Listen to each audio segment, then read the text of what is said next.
Hey, what's up guys? It's Mike. It's Dan. It's the fighting monks. My gosh, and we don't mean Shaolin monks doing their kung fu. No guys, this is not what you want to see if you go to a monastery or a temple in anywhere. Right. This happened in Yangzhou, China, and basically a fight broke out between monks, like a brawl. Not like, and it's not fancy, like you said. It's not like Battle Royale, Dragon Ball Z style, Tenzin versus Yamcha, whatever. Did you just call Shaolin monks style fancy? Like fancy? Yeah, it is. It's like Shaolin fighting is also uber fancy. This is a street brawl basically between monks. I wouldn't even say it's a street brawl. It's like a slap fight. It's like it literally looks like people like in high school when you see people fight and they don't know how to fight and they're just like, if they had hair, there'd be some hair pulling going on. Yeah, you know because what I mean? they look like they're having a petty argument. And this is just what I can't even believe this, because there's also another video where this is really shocking to me. There's a monk that lost it. He totally lost it, and he goes to he assaults an elderly man, and it looks like, I don't know if it's the same sect, but he has also the yellow robe on as well. Right. I mean maybe there's a lot of monks with the same robe, but I mean it's just crazy. Like you're a monk. And these are supposed to be mid-level monks, which are like, they're not just new monks who maybe haven't obtained the fa, who are like, you know, they're just kind of new to this whole thing, but they should know better. Yeah, monks. Well, tell you guys a little background. All right, Buddhist monks practice shun, right? Yeah, compassion. That is compassion. That is like, Buddhism is based on compassion. Taoism is based on truthfulness. That's just the way it is. Right. So, what's the opposite of compassion? Slapping someone across the face? And the worst part is, like, there's all these, you know, people go to these temples to, like, tourists go and, you know, they check them out. You're doing it in front of people. Yeah. I mean, don't do it, period, but at least, like, oh my gosh, like, can you just have the decency to know that, you know, you're not supposed to do this in front of the public? Can I bring something up? And this is, again, I'm gonna tell you guys what's really happening right now. Yeah. All right. So in China, you can practice religion openly if the state sanctions it. Right. So the temples, the churches, everything you see in China, religious institutions are sanctioned by the state. Right. Okay. So these are not independent. Like here, state and It's separate. Church and state. Church and state separate, right? Church, I don't know, Catholics, Vatican, whatever. That's that whole stuff. That's what's going on over there. Right. In China, the government runs the churches, the temples, everything.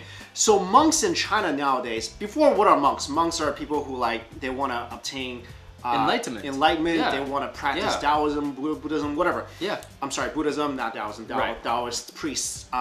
So they do it voluntarily. They do it not out of expectation for money or worldly things. Right. Because as a Buddhist monk, there's a saying, it's called 六根, right?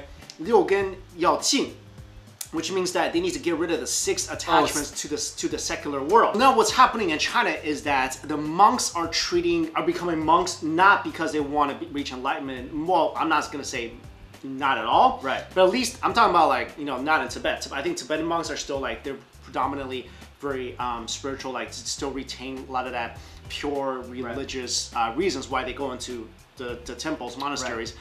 But in a lot of places in China, the temples are treated as workplaces. Yep. So the monks all have, like, you know, they're treating it as a job. They're like, this is my job. They have laptops, they have phones. There have even been reports of monks with girlfriends, which you're not supposed to have, because that's a big no-no. Nope. And all this stuff, I mean, like you said, it is kind of like a job. So what happens is you have all these interpersonal conflicts.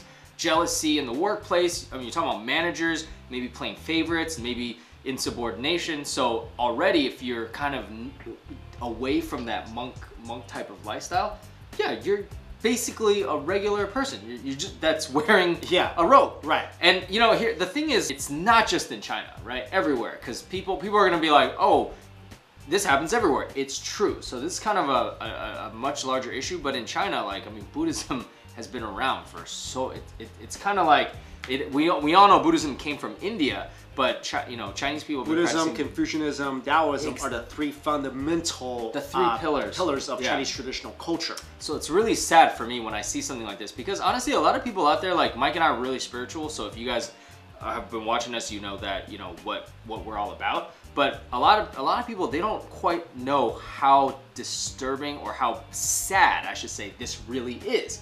Because these people, and it's not just in China, right? Like I think 2012 there was a report about a Korean sect of monks that were gambling. They had girlfriends, wives. Yeah. So people, the problem is these days, like monks in monasteries, it's not a monastery anymore. They, like you said, they don't go there to self-reflect. Like the whole, like, forget about even enlightenment, like just in terms of like becoming a monk, giving up worldly pursuits, like they're just like, whatever, man, I go to, like you said, I go to work. Hey, you made me mad, I'm gonna hit you. So these 3 monks actually got expelled from this temple. They were sent to wander, because in Chinese it's called Yangzhou. It's basically, that's what it's like shaming.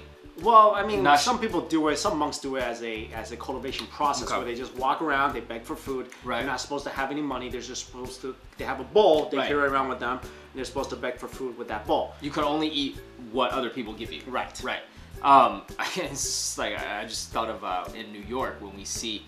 Oh, those are fake monks. Those like, come you guys on, people who are not from New York. There's been this phenomenon of Buddhist monks. They go up to you and they give you a little card or something with a prayer on it. Right. And you're thinking, oh, cool. Then they're like, it's $20 or whatever. How much it is? $5, $20, whatever. They're like, that's how much it costs. And by then you might be like, okay, it's a monk. So they had to crack down on these people because there were actually fake monks doing this just to make money. Right. So it's kind of crazy. You can't ever tell what's real, what's fake anymore. But yeah, it is sad, the situation. It's just really makes me sad. Really. Well, guys, let us know your thoughts on this story. All right, guys, thanks for watching. See you later.